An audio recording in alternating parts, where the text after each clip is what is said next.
Israel is at war. We didn't want this war. It was forced upon us in the most brutal and savage way. But though Israel didn't start this war, Israel will finish it. Once the Jewish people were stateless. Once the Jewish people were defenseless. No longer.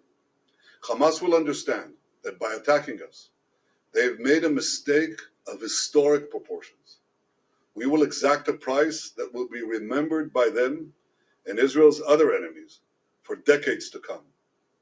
The savage attacks that Hamas perpetrated against innocent Israelis are mind-boggling, slaughtering families in their homes, massacring hundreds of young people at an outdoor festival, kidnapping scores of women, children, and elderly, even Holocaust survivors. Hamas terrorists bound, burned, and executed children. They are savages. Hamas is ISIS. And just as the forces of civilizations united to defeat ISIS, the forces of civilization must support Israel in defeating Hamas. I want to thank President Biden for his unequivocal support. I want to thank leaders across the world who are standing with Israel today. I want to thank the people in Congress of the United States of America.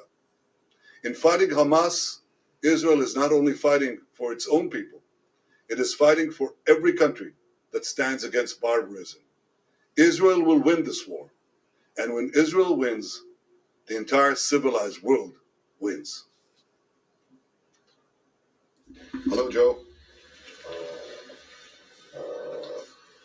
Well, it's trying times. We've had better days and we'll have better days with your help too. Mr. President Joe, I want to thank you for your continued and unequivocal support and the work of your entire administration to support us. The Israeli people were deeply moved by the emotion that Admiral Kirby showed in his interview yesterday. It was deeply moving. And it represented the depth of commitment that you have, your administration have, and the American people across the board have for Israel. Joe, I want to give you a clear picture of the difficult situation we face. We were struck Saturday by an attack whose savagery I can say we have not seen since the Holocaust. I mean, we had hundreds massacred, families wiped out in their beds in their homes, women brutally raped and murdered, over 100 kidnapped, including children.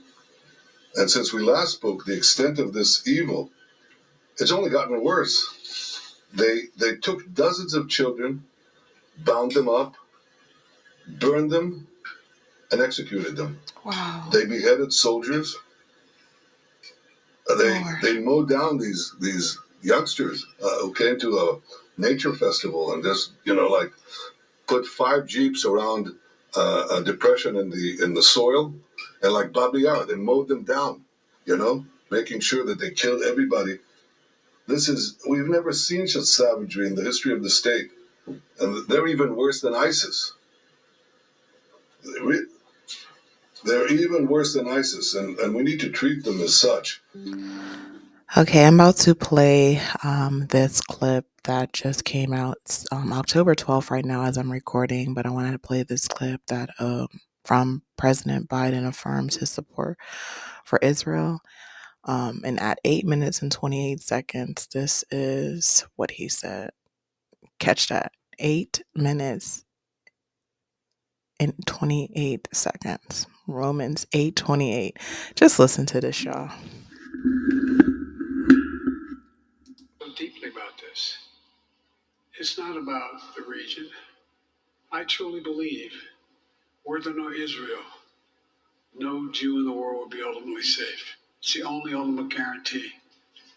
The only ultimate guarantee. The only ultimate guarantee. No Jew in the world feels so deeply about this. It's not about the region. I truly believe, were there no Israel, no Jew in the world would be ultimately safe. It's the only ultimate guarantee. The only ultimate guarantee. The only ultimate guarantee. And folks, because of you,